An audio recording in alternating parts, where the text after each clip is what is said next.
اس session میں ہم Bloom's کی ٹیکسانومی کا ریوائزڈ ورژن جو ہے اس کے بارے میں بات کرتے ہیں۔ ہم نے اس سے پہلے پڑھا تھا کہ بلوم کی ٹیکسانومی اصل میں 1956 میں اس نے پیش کی تھی، اس کے بعد 2001 میں اس کو دوبارہ ریوائز کیا گیا۔ اب اس سیشن میں آپ کے سامنے پریزنٹ کروں گا کہ وہ ریوائزڈ ورژن اپنے اوریجنل ورژن سے کس طرح سے فرق ہے، اب اس کی جو لیولز آف لرننگ ہے ان کے کیا نام ہے، اور اس کے بعد پھر میں آپ کو پرانی اور نئی جو ٹیکسانومی کے لیولز آف لرننگ ہے ان کا کمپیریزن آپ کے سامنے رکھوں گا، اور پھر آخر میں ہم تینوں ٹیکسانومیز کے جو ہم نے لیولز آف لرننگ پڑھے ان کا ایک دوسرے سے موازنہ بھی دیکھیں گے، اور بالکل پچھلی سیشنز کی طرح ہم وہ کی ورڈز بھی دیکھیں گے جن کو ہم استعمال کرتے ہیں کسی بھی ٹیکسانومی میں لیول آف لرننگ کو میئر کرنے کے لیے سوالات بناتے ہوئے۔ اب دیکھیے کہ اس کے ریوائزڈ ورژن میں جو سب سے لوئسٹ لیول آف لرننگ ہے وہ ریممبرنگ ہے، اور ریممبرنگ بالکل اسی طرح ہے جیسے پہلے ورژن میں اس کے لفظ نالج تھا۔ نالج میں بھی بیسیکلی اگر آپ کو یاد ہو تو ہم نے یہی کہا تھا کہ بچوں کو چیزیں میمورائز ہو جاتی ہیں، اب اس کی جگہ انہوں نے لفظ نالج ہٹا کے ایکچولی وہ ایکشن لکھ دیا جو ہوتا ہے جس کے ذریعے سے ہمیں اس لرننگ لیول کا پتہ چلتا ہے، وہ تھا میمورائزیشن یا ریممبرنگ۔ اس کا مطلب ہے اسٹوڈنٹ جب اپنی میموری کا ایگزیبیشن کرتا ہے، میموری ہمیں اس کی سمجھ آ جاتی ہے کسی فیکٹ کے بارے میں، چیزوں کو ریکال کر سکتا ہے، تو ہم کہتے ہیں کہ اس کا لیول آف لرننگ ریممبرنگ ہو جاتا ہے۔ یعنی یہ ریوائزڈ ورژن میں اب نالج نہیں کہتے، اس کو ریممبرنگ کہنا شروع کر دیا۔ ریممبرنگ کے بارے میں جب آپ سوال بنانا چاہیں گے تو وہ شروع ہوں گے ان ورب سے جو آپ کے سامنے اس سلائیڈ کے اندر نظر آ رہے ہیں۔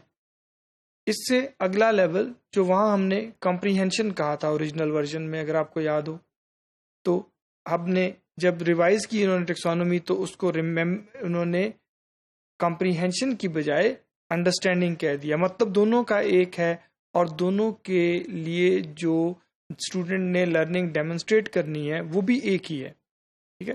اس کا مطلب ہوتا ہے کہ اسٹوڈنٹ اپنے طور پہ چیزوں کے میننگ جو ہے وہ بیان کر سکتا ہے، یعنی آپ کے دیے ہوئے الفاظ اس کو مستعار نہیں چاہیے، آپ سے وہ نہیں چاہیے، بلکہ وہ آپ کی بتائی ہوئی بات کو اپنے لفظوں میں بیان کر دے گا۔ پہلے بھی ہم نے یہی کہا تھا اور نام دیا تھا کمپریہنشن، اب اس کا نام ہوگا انڈرسٹینڈنگ۔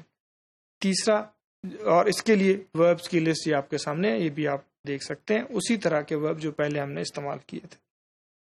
تیسرا جو لیول آف لرننگ تھا اس کا نام تھا ایپلیکیشن، جو اوریجنل ورژن تھا کوگنیٹو ڈومین کے لیولز کا، اس میں اس کو ہم نے ایپلیکیشن کہا تھا، اب اس کا نام انہوں نے اپلائنگ کر دیا، یعنی ایکشن کی فارم میں آ گیا نا، اسٹوڈنٹ نے اپلائی کرنا ہے۔ سو اب یہ لفظ جو ہے وہ تھوڑا ایکٹیو فارم میں دے دیا، اس کا نام رکھا اپلائنگ، لیکن کانسیپٹ اس کا بھی وہی ہے جو اس کے اولڈر ورژن میں تھا، اس کو بھی ریوائز نہیں کیا گیا، صرف لفظ کی تبدیلی ہے، اور اپلائنگ میں وہی کنڈیشن جو وہاں تھی کہ نئی سچویشن میں اپنی آلریڈی لرنڈ سکلز میں سے مناسب سکلز کا سلیکشن کرنا، اور پھر ان کو نئی سچویشن جو کہ گیون ہے، پرابلم سچویشن ہے، اس کے اندر ان کا استعمال کر کے مسئلے کا حل پیش کرنا۔ تو یہ جو ہے یہ اپلائنگ ہو گیا۔ اب اس کے جب سوالات بنائیں گے تو ان کے جو ورب ہم استعمال کریں گے سوالوں میں، یہ بھی وہی لسٹ ہے جو پہلے بھی ہم نے دیکھی۔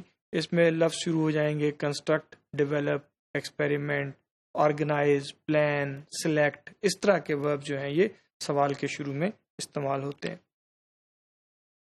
ریوائزڈ فارم میں جو اس سے اگلا لیول تھا وہ اینالائزنگ ہے۔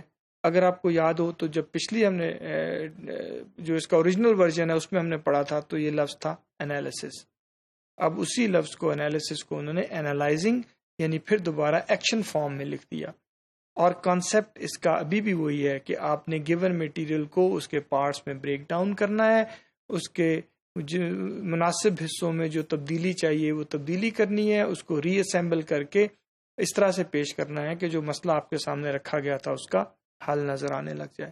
تو کانسیپٹ وہاں پہ بھی یہی تھا، یہاں پہ بھی یہی ہے۔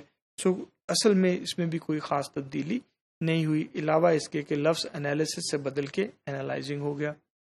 اس کے سوالات بنانے کے لیے جو ورب استعمال ہوں گے ان کی لسٹ بھی آپ دیکھیں، یہ وہی ہے جو پہلے ہم نے دیکھی۔ سو کانسیپٹ بھی وہی رہا، الفاظ بھی وہی رہا، صرف نام جو تھا وہ انالیسس کی بجائے اب اینالائزنگ استعمال کریں گے. اس کے بعد وہاں پہ سینتھسس تھا اور ایویلویشن تھا. اب اس میں لفظ ایویلویشن جو تھا یعنی اس میں ایویلویشن ہائیسٹ لیول تھا، اس میں ایویلویشن اب ہائیسٹ لیول نہیں رہا بلکہ ہائیسٹ سے ایک پہلے آ گیا اور لفظ ایویلویشن بدل کے اس کو رکھ دیا ہم نے ایویلویٹنگ. لیکن مطلب اس کا اب بھی وہی ہے، making judgement based on criteria and standard through checking and critiquing. Critique کرنا جو ہے اس کے ذریعے سے ججمنٹس پاس کرنا مختلف چیزوں کے بارے میں ان ذرائع سے، یہ جو کام ہے یہ ایویلویشن کہلاتا ہے. پہلے بھی یہ ایویلویشن تھا لیکن پچھلی جب ہم نے پرانی اوریجنل ٹیکسانومی میں دیکھا تھا تو یہ ہائیسٹ لیول آف لرننگ رکھا ہوا تھا اس نے. اب یہ ہائیسٹ لیول آف لرننگ نہیں ہے، یہ اینالائزنگ کے بعد اگلا لیول جو ہے اس نے ایویلویشن کو کہہ دیا. اور ایویلویٹنگ کے سوال بنائیں گے تو ان کے ورب جو ہیں وہ اس شکل میں آپ کو نظر آئیں گے اور یہ وہی الفاظ ہیں جو اس سے پہلے بھی ہم نے ایز اے ورب استعمال کیے. اب اس نے ہائیسٹ لیول آف لرننگ جو ہے وہ کریٹنگ کو کہہ دیا ہے. یعنی یہ بنیادی طور پہ یہ لفظ جو تھا، یہ کریٹنگ والا لفظ، یہ پہلے اس ٹیکسانومی میں موجود نہیں تھا، یہ اس میں نیا اضافہ کیا گیا. لیکن اگر آپ کریٹنگ کی ڈیفینیشن کو پڑھیں تو یہ مور اور لیس وہی چیز ہے جو پہلے ہم نے سینتھسس کے کو پڑھتے وقت پڑھی تھی. Putting elements together to form a coherent اور فنکشنل ہول. سینتھسس میں ہم نے یہی کہا تھا نا کہ آپ نے کوئی سسٹم ڈیولپ کرنا ہے، اس سسٹم کا ڈیزائن آپ کے پاس نہیں ہے، اس کے پارٹس آپ کے پاس موجود ہیں. ان پارٹس کو نہ صرف ایک دوسرے کے ساتھ ملانا ہے تاکہ وہ سسٹم بنے بلکہ اس سسٹم کا ڈیزائن بھی بنانا ہے. تو اگر آپ اس ڈیفینیشن کو سینتھسس کی ڈیفینیشن کے ساتھ کمپیئر کریں گے تو آپ کو لگے گا کہ یہ مور اور لیس وہی کام ہے جو سینتھسس میں کرتے تھے، اب اس کو ہم نے کریٹنگ کا نام دے دیا ہے. اور اس کو in terms of its learning complexity ہم نے ایویلویشن سے اگلا درجہ لرننگ کا کہہ دیا. اب یہ جو بات ہے کہ یہ اس کے اگلے درجے ہیں یا نہیں ہیں، یہ بات ابھی بھی ڈیبیٹیبل ہے. اس پہ اب بھی اکثر بحث ہوتی ہے کہ کیا ان کی ترتیب ایسے ہی ہے جیسے ترتیب اوریجنل ٹیکسانومی میں تھی یا ہم نے ریوائز ٹیکسانومی میں دے دی، یا ان کے درمیان جب ہم ہائر آرڈر لرننگ کی بات کرتے ہیں تو یہ ترتیب دینا شاید اتنا آسان کام نہیں ہے جتنا کہ ہم سمجھ رہے ہیں جیسے ہم ان کو آرڈر کر دیتے ہیں. اور اس کے سوالات بنانے کے لیے جو ورب استعمال ہوں گے یہ وہی ورب ہیں جو پہلے سینتھسس کے لیے ہم کہتے تھے کہ استعمال ہوتے ہیں. سو ان میں بھی کوئی خاص تبدیلی نہیں آئی. اگر اب میں آپ کو اس ہائرارکی یعنی یہ جو ترتیب ہے کہ lowest level of learning knowledge تھا پرانے اوریجنل ٹیکسانومی میں، نالج تھا، اور highest level of learning evaluation تھا. ریوائز ٹیکسانومی میں بھی نیچے والے 4 لیولز مور اور لیس وہی ہیں، اوپر والے 2 لیولز کی ترتیب کو بدل دیا گیا اور اس ترتیب کے بدلنے کو ابھی تک بھی ہم ڈیبیٹ کرتے ہیں. اگر میں اس کو آپ کو ایک شکل میں ایک ڈائیگرام کی صورت میں بتاؤں تو اس سلائیڈ میں آپ دیکھیں کہ ایک طرف اوریجنل ٹیکسانومی کی میں ہائرارکی بتاتا ہوں، دوسری طرف ریوائزڈ کی. ریوائز ٹیکسانومی میں جو پہلے 4 لیول ہیں، سب سے lowest remembering, understanding, applying, analysing, یہ ابھی ہم نے دیکھے. جبکہ یہ اس سے اوپر والے 2 لیول جو تھے جن کو ہم نے کہا کہ وہ ایویلویٹنگ اور کریٹنگ ہے، ان کے لیے جو لفظ اس کی ڈسکرپشن میں سے اگر میں ڈھونڈوں تو جو ان کو بہتر ڈسکرائب کرتے ہیں ان میں سے ایک ہے کریٹو تھنکنگ اور دوسرا بنتا ہے critical thinking. Critical thinking basically evaluation کے ساتھ کمپیریبل لفظ ہے اور کریٹو تھنکنگ جو ہے یہ سینتھسس کے ساتھ کمپیریبل لفظ ہے. اگر آپ اس سٹرکچر کو ذہن میں رکھیں، اور میں نے ان کو ہائرارکی میں نہیں بنایا، ان دونوں کو برابر 4 لیول ہائرارکی میں ریمبرنگ سے اینالائزنگ تک، اگلے دونوں میں نے برابر لکھے کیونکہ یہ تعین کرنا بہت مشکل ہے کہ کریٹو تھنکنگ مشکل کام ہے، کمپلیکس کام ہے، یا کریٹیکل تھنکنگ. یہ دونوں ان کے درمیان کوئی ہائرارکی ایگزسٹ کرتی ہے یا نہیں کرتی. یہ اس لیے ان کو میں نے برابر لکھ دیا کہ یہ تعین کرنا شاید مشکل کام ہے. لیکن اگر آپ پرانی ٹیکسانومی میں دیکھیں جس کو اوریجنل ٹیکسانومی میں کہتا ہوں تو نیچے والے 4 لیولز تو وہی ہیں اور ان میں وہی ہائرارکی ہے جو پہلے موجود تھی. اس میں پہلے اوپر والے 2 لیول بھی ہائرارکی میں اس طرح بیان کیے گئے تھے، سینتھسس اور پھر اس کے اوپر ایویلویشن، جن کو اب ہم نے وہاں سے ہائرارکی کو ختم کر کے دونوں کو پیرلل لکھ دیا تاکہ ہمیں ایک تو یہ تعین نہیں کر سکتے کہ ان میں سے کون سا زیادہ کمپلیکس ہے اور کون سا پہلے ہوتا ہے اور کون سا بعد میں. کیوں کہ اس ٹیکسانومی کا کلیم دیکھیں یہ تھا کہ آپ کمپریہنشن تب تک نہیں کر سکتے جب تک آپ کے پاس نالج نہیں ہے، جب تک اپلیکیشن نہیں آئے گی اگر کمپریہنشن نہیں ہے. یعنی ہر پریویس لیول آف لرننگ آپ حاصل کریں گے تو اگلے پہ جا سکتے ہیں. اس لحاظ سے اوریجنل ٹیکسانومی میں دیکھا جائے تو کوئی بچہ ایویلویشن نہیں کر سکتا جب تک وہ سینتھسز نہیں کرتا.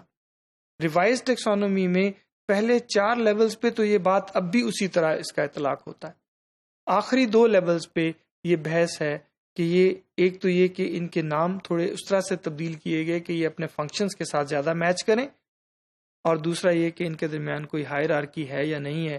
اس بحث کو ہم نے چھیڑ دیا اور اب ہم یہ کہتے ہیں کہ ان میں کوئی ہائرارکی ایگزسٹ نہیں کرتی. یہ دونوں پیرلل ہیں، ان میں سے کوئی دوسرے پہ ڈپینڈ نہیں کرتا کہ آپ کریٹو تھنکنگ ہوگی تو کریٹیکل تھنکنگ کر سکیں گے، کریٹیکل تھنکنگ ہوگی تو کریٹو تھنکنگ کر سکیں گے. یہ دونوں کام سائیڈ بائی سائیڈ چلتے ہیں اور دونوں ایک ہی طرح کی ہائر آرڈر لرننگ ہے. ان کی کمپلیکسٹی بھی تقریباً ایک ہی طرح کی ہے. سو یہ کمپیریزن آپ کے ذہن میں رہنا چاہیے. ہم ابھی بھی اکثر اوقات پریکٹس میں وہی جو اوریجنل ٹیکسانومی والے لیولز ہیں ان کا ہی استعمال زیادہ کرتے ہیں، جو کہ آپ کے سلائیڈ میں اوریجنل کی ہیڈنگ کے نیچے لکھے ہوئے ہیں. ہم اسکولوں میں جب ٹیسٹ بناتے ہیں تو ہم اسی ڈسٹریبیوشن کا استعمال کرتے ہیں. لیکن میں نے ریوائز ٹیکسانومی اس لیے آپ کے سامنے رکھی کہ آپ کو علم میں ہو کہ 2001 میں ہم نے اس میں کس طرح کی ریویژنز کی ہیں. اب اس میں آخری چیز جو ہم نے 3 ٹیکسانومیز پڑھ لی، بلوم کی، سولو اور ڈیپتھ آف نالج DOK کے نام سے. اگر ہم ان تینوں کو کمپیریزن آپس میں کرنا چاہیے یا نہیں کرنا چاہیے، میں اس بحث میں تو نہیں جانا چاہتا، لیکن میں آپ کے صرف آسانی کے لیے کہ آپ پڑھتے وقت یہ دیکھ سکیں کہ کون سی ٹیکسانومی دوسری سے کس طرح سے کمپیریبل ہے. تو سولو ٹیکسانومی کے 5 لیول ایک طرف لکھے ہوئے ہیں، بلوم ٹیکسانومی کے 6 لیول جو اس کے اوریجنل تھے میں نے وہ 6 لکھے، اور پھر ڈیپتھ آف نالج کے جو 4 لیول ہیں. سو اس کا مطلب ہے سولو کے جو پہلے 2 لیولز آف لرننگ ہیں وہ بیسیکلی بلوم ٹیکسانومی میں نالج لیول کے برابر کی لرننگ ہے، اور ریکال جو ڈیپتھ آف نالج میں لفظ استعمال کیا وہ ایک ہی طرح کے ہیں. اگر آپ تھوڑا سا اپنے ذہن میں دہرائیں تو جب ہم نے ان کو پڑھا تو ان کی ڈسکرپشن کے دوران بھی مور اور لیس ایک ہی طرح کے الفاظ سے ان کو ڈیفائن کیا گیا تھا. تو وہی طریقے سے میں نے دیکھتے ہوئے ان کو اس طرح سے کلاسیفائی کر دیا. لیول 3 جو ملٹی اسٹرکچرل تھا سولو ٹیکسانومی میں، یہ کمپریہنشن کے برابر ہے تقریباً بلوم ٹیکسانومی اس سے کمپیریبل ہے، اور ڈیپتھ آف نالج میں یہ اسکل اور کانسیپٹ جو میں نے بتایا تھا اس کے برابر تقریباً آتا ہے.